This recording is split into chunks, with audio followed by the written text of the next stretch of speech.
Perkenalkan, nama saya Feral Salomolianus Matupang. Sekarang saya akan mempresentasikan manajer as decision maker. Dengan contohnya itu Elon Musk. Nah, pertama dalam manajer sebagai decision maker, pertama-tama yang harus dilakukan ada identifying the problem. Seperti yang kita ketahui, bahwa dalam dunia nyata permasalahan itu tidak selalu tersurat dalam pekerjaan. Akan tetapi, secara perlahan itu harus diidentifikasikan terlebih dahulu. Itu bisa merupakan sebuah komplain pekerja, bisa merupakan dan lain-lain. Misalkan contohnya itu dalam segi komputer. Misalkan seorang pekerja itu mengkomplain bahwa komputernya itu nge-lag, misalkan ya. Nah, itu menjadi input sebuah company dan juga identifying the problem bahwa komputernya itu sudah nge-lag gitu. Nah, salah satu example yang juga itu adalah Elon Musk, yaitu dalam tahun 2008 dapat diketahui bahwa tahun tersebut merupakan tahun yang sangat sulit oleh Elon Musk dikarenakan 3 kegagalan secara berturut-turut yang dialami oleh SpaceX dengan roket Falcon-nya. Kalau kita tahu roket Falcon itu apa, roket Falcon itu adalah seperti roket NASA dengan fungsinya yang sama, akan tetapi budgetnya itu di-cut 50%. Sehingga dengan upaya itu untuk membuat space travel itu bisa menjadi orang bisa menjadi membayarnya gitu ya untuk space travel. Sehingga uang yang digunakan untuk maintain kedua SpaceX dengan Tesla dengan ketiga kegagalan ini itu tidak cukup dan hanya mampu bertahan selama 3 hari dengan 3 hari ini setelah Christmas Eve yang berarti akhir tahun.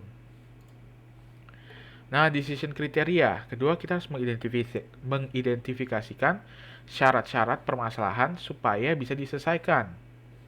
Misalkan, dalam komputer yang lag tadi ya, komputer nge-lag berarti harus punya komputer baru. Ya, komputer baru, apa yang membuat komputer itu baru?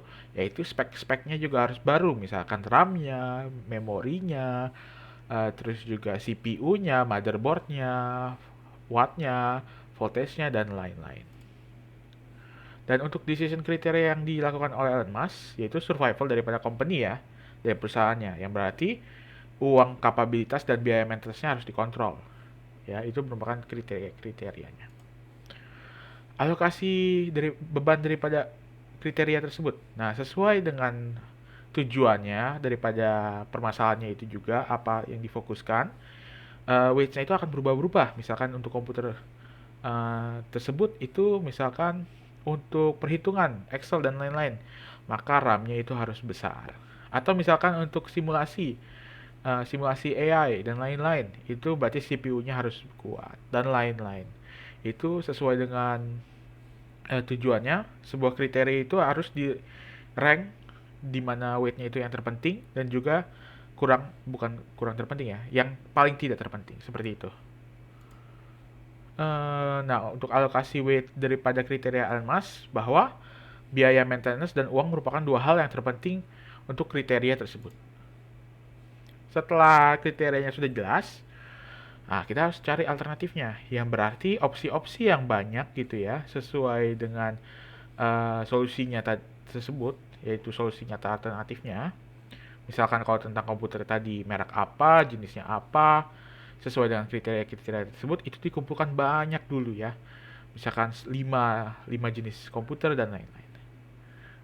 Nah, setelah itu, nah untuk contoh nyatanya itu, sebenarnya pilihan nyata ini ada dua secara sederhana untuk Elon Musk, yaitu mempertahankan satu company, yaitu memfokuskan sisa dananya itu sekitar 30 sampai 40 million dolar ke SpaceX atau Tesla, itu harus di decision lagi, atau tetap keep perusahaan tersebut sehingga dibagi dua, 20 million dolar dengan resiko keduanya itu bangkrut.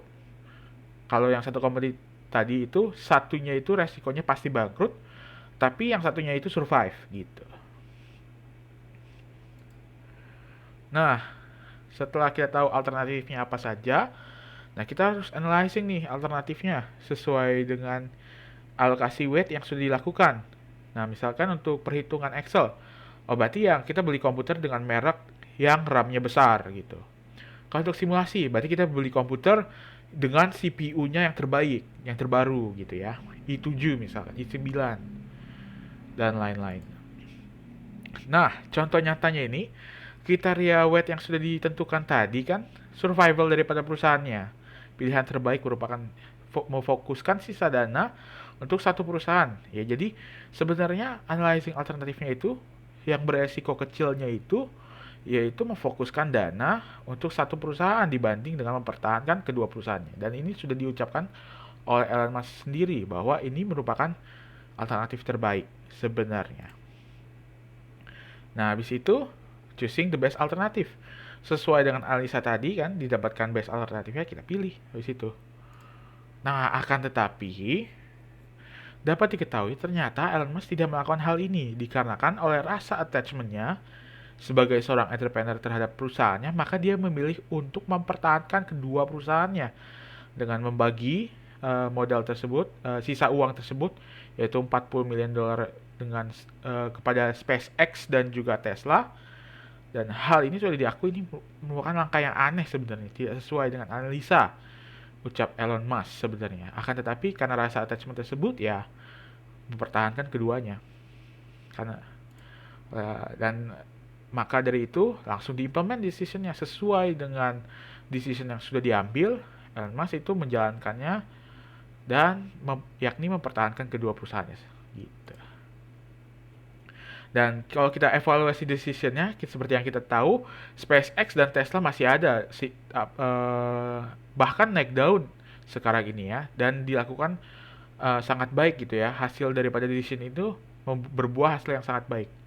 Dikarenakan keduanya dari perusahaan tersebut itu selamat yang diakibatkan oleh kesuksesan roket keempat, roket Falcon keempat, yang menyebabkan banyak investor itu masuk bukan hanya kepada SpaceX, tapi karena kesuksesan ini tersangkut paut oleh nama Elon Musk, terhadap Tesla juga masuk banyak investor-investor.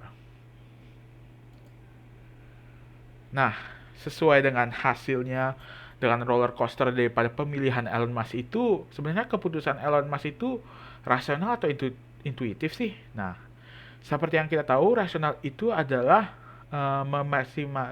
memaksimais sebuah profit dengan sesuai dengan logika yang dipilih gitu ya. Logikanya sebenarnya sudah diucapkan oleh Elon Musk sendiri, ya risknya itu nggak boleh, harus dikontrol gitu ya. Jadi risk itu harus dikontrol sehingga sebenarnya lebih aman untuk satu perusahaan tersebut untuk survive dan satu perusahaannya untuk bankrupt. Akan tetapi seperti yang kita tahu bahwa Elon Musk tidak melakukan tersebut, maka dari analisa yang saya lakukan itu, Elon Musk itu melakukan keputusan secara intuitif. Nah, intuitif sendiri itu apa sih? Rasional kan tadi udah. Nah, intuitif ini ada gambarnya. Untuk Elon Musk sendiri ini banyak ada value ethic, experience based, affect, cognitive, conscious gitu ya. Nah, Elon Musk itu intuisinya itu adalah affect initiated decision, yaitu managers. Elon Musk sebagai seorang manajer itu mengambil keputusan based on feeling or emotion, dikarenakan seperti yang ucapkan Elon Musk itu kedua perusahaan ini seperti sebuah anak ya dibilangnya, yang sudah dibesarkan, yang sudah di put money, blood and tears gitu ya ucap Elon Musk itu, sehingga Elon Musk tidak bisa tidak mempertahankan keduanya, pasti akan mempertahankan keduanya seperti itu. Oleh karena itu, berdasarkan ini juga bisa berdasarkan value, tapi lebih ke affect initiated decision karena based on feeling or emotionnya itu lebih kuat. Seperti itu. Nah, ini merupakan source daripada interviewnya. Ini merupakan cuplikannya, hanya 3 menit. Saya anjurkan untuk menontonnya. Setelah itu, menonton full interviewnya ada di description-nya. Itu sangat baik. Dan itu merupakan banyak pengalaman-pengalaman Elon Musk alami sebagai seorang entrepreneur dan juga chief engineer. Nah, berikut merupakan presentasi saya. Maaf jika ada salah-salah kata.